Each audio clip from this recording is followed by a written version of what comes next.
তো আমাদের জুলাই ঐক্য গঠিত হওয়ার কিছুদিনের মধ্যেই, দুই একদিনের মধ্যেই সকল রাজনৈতিক দলগুলো প্রচন্ড চাপ অনুভব করে এবং তারা সবাই আওয়ামী লীগ নিষিদ্ধের আন্দোলনে ঝাঁপায় পড়ে।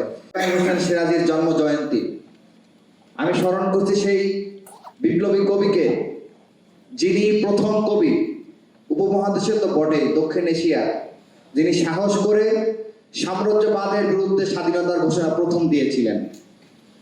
তার অনল প্রবাহ কাব্য ব্রিটিশ সরকার নিষিদ্ধ করেছিল এবং তাকে ৮২ বারেরও বেশি তার প্রোগ্রামগুলোতে ১৪৪ ধারা জারি করা হয়েছিল। পরবর্তীতে অনেক কবি সাহিত্যিকই ব্রিটিশদের থেকে স্বাধীনতার দাবি হয়তো করেছিলেন, কিন্তু প্রথমবারের মতো স্বাধীনতার দাবি তোলার মতো যে সাহস, সেই সাহসটা ইসমাইল হোসেন সিরাজী দেখাতে পেরেছিলেন।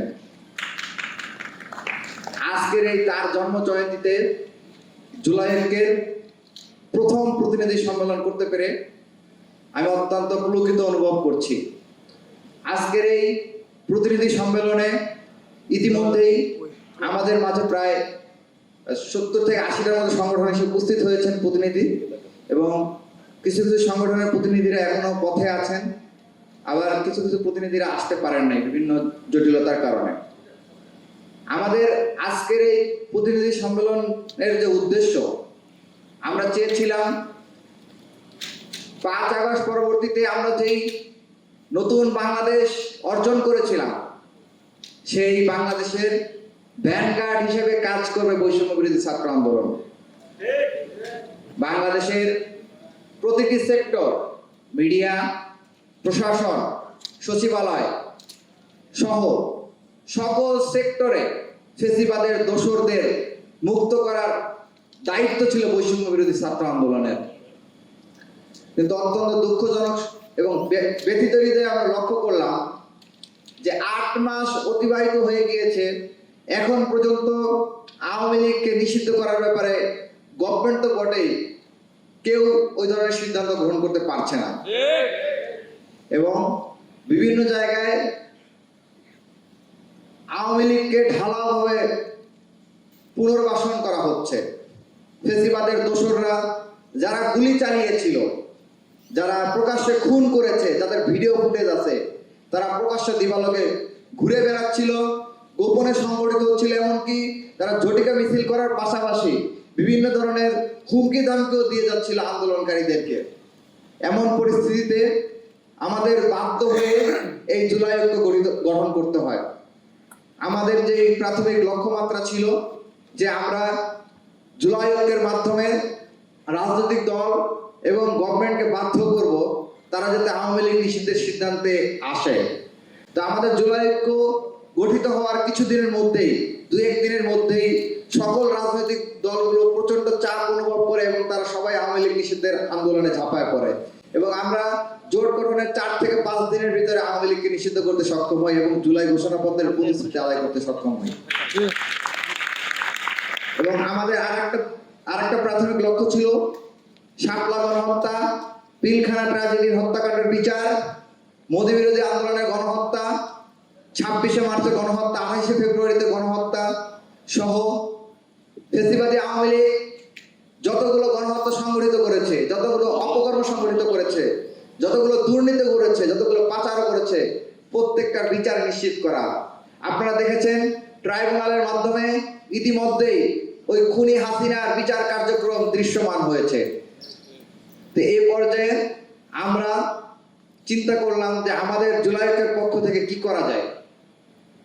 তো সেই জায়গা থেকে আমরা কয়েক দফায় আমাদের অন্তর্গত যে সকল সংগঠনগুলো ঢাকার আশেপাশে অবস্থান করেন তাদেরকে নিয়ে আমরা কয়েক দফায় বসেছি, বিভিন্ন বিষয় নিয়ে আলাপ আলোচনা করেছি।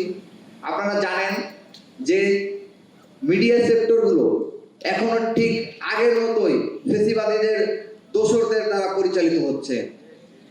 পুলিশ প্রশাসনের যে সকল হায়নারা স্বপ্রণোদিত হয়ে গুলি চালিয়েছিল তাদেরকে বহিষ্কার করে বিচারের মুখোমুখি করা তো দূরের কথা, তাদেরকে এক থানা থেকে অন্য থানায় ট্রান্সফার করার মাধ্যমে বলা যায় পুরস্কৃতই করা হচ্ছে। তারপরে সচিবালয়গুলোতে এখনো ফেসিবাদী দোসর সচিবেরা এখনো বসে রাষ্ট্রকে কিভাবে অকার্যকর করে দেওয়া যায় সেই ব্যাপারে তারা বিভিন্ন ধরনের পদক্ষেপ চালিয়ে যাচ্ছে। তো এই বিষয়ে আমরা জুলাই ঐক্যের পক্ষ থেকে কি করতে পারি, যেহেতু প্রত্যেকটা যাদের প্রতি আস্থা ছিল দেশের জনগণের, তারা প্রত্যেকটা জায়গায় নিজেদের আস্থাটা হারিয়েছে। শুধু হারায় নাই, হারানোর পাশাপাশি তারা ছাত্র সমাজকেও বিভিন্ন জায়গায় কলঙ্কিত করেছে। এবং যেই প্ল্যাটফর্মটি 2000 শহীদের রক্তের উপর দাঁড়িয়েছিল, যেই প্ল্যাটফর্মটি অর্ধ লক্ষ আহত এবং পঙ্গুত্ব বরণকারী ছাত্র জনতার রক্তের উপর দাঁড়িয়েছিল, সেই প্ল্যাটফর্মকে ব্যবহার করে বিভিন্ন ধরনের রাজনীতি, চাঁদাবাজি এবং দুর্নীতির হাতিয়ার হিসেবে প্ল্যাটফর্মটিকে ব্যবহার করা হচ্ছে। তো সেই জায়গা থেকে আমরা যে চিন্তা করেছিলাম যে জুলাইয়ে সকল ছাত্র জনতা ঐক্যবদ্ধ ছিল, সবাই এক ব্যানারে ঐক্যবদ্ধ হয়ে কোনো কিছুর আশা আকাঙ্ক্ষা ছাড়াই শুধুমাত্র দেশের মানুষের কথা চিন্তা করে এই বুলেটের সামনে নিজেদের বুককে পেতে দিয়েছিলেন। কিন্তু 5 আগস্ট পরবর্তী সময়ে যাদের হাতে দায়িত্ব ছিল, তাদের একের পর এক বিভিন্ন ধরনের কোরআন এবং অপরিণামদর্শী সিদ্ধান্ত এবং নৈতিকতা স্খলন জনিত কারণ সহ নানাবিধ কারণে আমাদের সেই জুলাইয়ের ঐক্যবদ্ধ শক্তিটা বিভিন্ন ধরনের বিভিন্ন ভাগে বিভক্ত হয়ে গিয়েছে। এই বৈষম্য বিরোধী ছাত্র আন্দোলন বা এইভাবে দেশের জন্য কিছু করা সম্ভব নয়, তখন কিছু ভাই স্বপ্রণোদিত হয়ে জাগ্রত জুলাই করলেন, কিছু ভাই স্বপ্রণোদিত হয়ে ইনকিলাব মঞ্চ করলেন, কিছু ভাই সোচ্চার করলেন। এইরকম যে সংগঠনগুলো আছে সারা দেশে, আমরা প্রায় হিসাব করলাম প্রায় কয়েক হাজার সংগঠন শুধু জুলাইয়ের পরে প্রতিষ্ঠিত হয়েছে। অর্থাৎ জুলাইয়ের যে ঐক্যবদ্ধ শক্তি ছিল সেটি হাজার হাজার ভাগে বিভক্ত হয়ে গিয়েছে। তা আমরা জুলাইয়ের ঐক্যের পক্ষ থেকে আমরা চিন্তা করেছি, জুলাইয়ের যে ক্ষুদ্র ক্ষুদ্র সামাজিক শক্তিগুলো ছিল, যারা অতীতে কোনো রাজনীতির সাথে যুক্ত ছিল না, শুধুমাত্র জুলাইকে কেন্দ্র করে ঐক্যবদ্ধ হয়েছিল, তাদেরকে আমরা এই ক্ষুদ্র ক্ষুদ্র কণাগুলোকে আবারও সেই এক জায়গায় জড়ো করে বৃহৎ জুলাই ঐক্য সামাজিক জোটকে প্রতিষ্ঠিত করব এবং বাংলাদেশের প্রতিটি সেক্টরে, প্রতিটি সাংবিধানিক প্রতিষ্ঠান, ব্যবসায়িক ক্ষেত্র, কৃষি ক্ষেত্র, গার্মেন্টস সেক্টর সহ সকল জায়গায় জনগণের যে চাহিদা রয়েছে, জনগণের যে অধিকার রয়েছে এবং ফেসিবাদীদের দোসরদের যে আধিপত্য রয়েছে, সেগুলোকে আমরা মুছে দিয়ে জনগণের অধিকার এবং তাদের চাওয়া পাওয়াকে, ন্যায় ইনসাফকে প্রতিষ্ঠা করার জন্য আমাদের যতটুকু করা সম্ভব আমরা ঐক্যবদ্ধভাবে করার চেষ্টা করব। আমরা সেই বিষয়ে আপনাদের বিভিন্ন মতামত শুনবো যে আমরা কি করতে পারি জুলাই ঐক্যের পক্ষ থেকে, আমাদের পরবর্তী কর্মপন্থা কি হইতে পারে। আপনাদের সবার সুচিন্তিত মতামত আমরা শুনতে চাইব। এই উদ্দেশ্যে আজকের এই প্রতিনিধি সম্মেলন। আশা করি আমাদের এই প্রতিনিধি সম্মেলন সফল হবে এবং আজকে আমরা সব ঐক্যবদ্ধভাবে যে শপথ এখান থেকে গ্রহণ করব, সেই শপথের আলো সারা দেশে ছড়িয়ে পড়বে এবং এই আলোর মাধ্যমে বাংলাদেশ আবার ফেসিবাদ মুক্ত হয়ে জুলাই অভ্যুত্থান, জুলাইয়ের পরিপূর্ণ বিপ্লবে রূপান্তরিত হবে। সবাইকে ধন্যবাদ। ইনকিলাব জিন্দাবাদ।